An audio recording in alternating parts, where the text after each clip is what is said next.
Ibu Fian adalah seorang tunadaksa yang menjadi tenaga pendidik di SLB Star Kids. Akan tetapi, sebelum beliau menjadi tenaga pendidik di SLB tersebut, beliau sempat mengalami pengalaman tidak menyenangkan sebelum menjadi tenaga pendidik.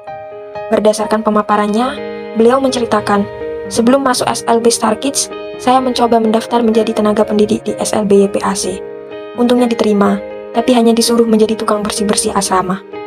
Kemudian saya tolak karena merasa ilmu saya waktu kuliah sia-sia. Selanjutnya, saya mendaftar di SLB Bintoro, tapi tidak diterima. Kemudian saya ikut Yayasan Sabda, untungnya diterima. Lalu saya mendaftar menjadi guru di SLB Star Kids. Sampai sekarang saya tetap menjadi guru di SLB Star Kids, ucap Bu Fian. SLB Star Kids menjadi salah satu lembaga yang mampu menerima tenaga pendidik difabel, tidak seperti lembaga SLB lain. Gagasan awal dibentuknya Yayasan SLB Star Kids ini berawal dari Ibu Ade Novita selaku pemilik dan ketua yayasan yang memiliki anak autis. Keadaan tersebut menyebabkan Ibu Ade Novita mendirikan yayasan untuk menaungi anak difabel di lingkup pendidikan. Yayasan ini diberi nama Yayasan Matahari. Sekitar 60 siswa difabel yang mendaftar ke SLB Star Kids tersedia dari jenjang TK sampai SMP. Namun, saat ini beberapa di antaranya mengikuti sistem daring atau sekolah dari rumah semenjak pandemi berlangsung. Pelaksanaan pendidikan diberikan di SLB cukup beragam. Namun, pada SLB Star Kids ini, pendidikan murni diperuntukkan untuk anak autis, karena pembelajaran yang diberikan pada anak autis tidak sama dengan anak difabel lainnya. Menurut Ibu Fian, pendidikan menjadi salah satu hal yang penting bagi anak difabel. Meskipun anak difabel yang kurang menguasai ilmu sains di sekolahnya, namun kemandirian menjadi hal yang diutamakan dan diharapkan untuk dimiliki anak difabel. Selama menjadi tenaga pendidik, Ibu Fian kerap mengalami hambatan dan tantangan. Hambatan tersebut berupa Ibu Fian beberapa kali tidak diterima menjadi seorang guru di SLB yang ada di Kabupaten Jember. Hal ini dikarenakan kondisi fisik beliau sehingga membuat lembaga SLB tidak mempercayai kompetensi dari Ibu Fian. Padahal, seorang difabel mungkin memiliki kekurangan dalam hal fisik, namun mereka memiliki kapasitas dan kompetensi yang mumpuni untuk diajarkan.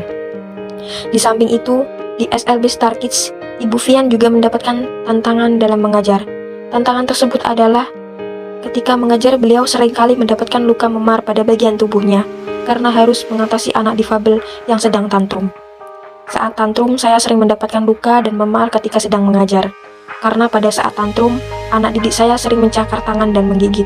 Bahkan kacamata saya sampai ganti 5 kali karena sering dirusak oleh anak difabel yang sedang tantrum, tutur Ibu Fian. Realitas tersebut selaras dengan teori struktural fungsional yang dinarasikan oleh Emil Durkheim.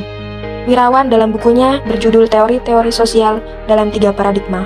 Durkheim menjelaskan bahwa struktural fungsional adalah setiap struktur dalam sistem sosial perlu memiliki fungsi terhadap yang lain.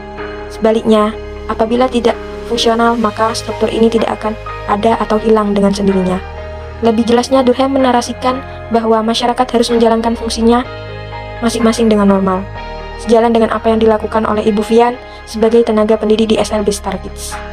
Meskipun ketika mengajar, beliau kerap kali mendapatkan hambatan dan tantangan seperti memar pasca mengajar akibat menghadapi anak didiknya yang tantrum, namun beliau tetap teguh pada prinsipnya untuk memberikan ilmu pengetahuan kepada anak difabel.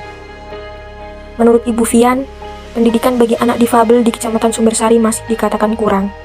Hal ini dibuktikan dengan adanya beberapa anak difabel yang tidak mendapatkan pendidikan. Kondisi ini disebabkan oleh kurangnya dukungan orang tua dan perhatian dari pemerintah. Banyak orang tua yang menganggap anak difabel sebagai sebuah aib yang perlu disembunyikan. Sesuai dengan penuturan beliau, buat apa memberikan pendidikan pada mereka? Toh mereka tidak akan menjadi apa-apa, ucap Ibu Fian ketika melihat kondisi sekitarnya. Terakhir, harapan Bu Fian terhadap pendidikan difabel di Kecamatan Sumbersari yaitu beliau ingin mendirikan SLB sendiri secara gratis di Kecamatan Sumbersari. agar semua difabel dapat merasakan bangku pendidikan layaknya anak normal biasanya. Selain itu, beliau berharap semua SLB dapat menerima tenaga pendidik meskipun dalam kondisi keterbatasan fisik.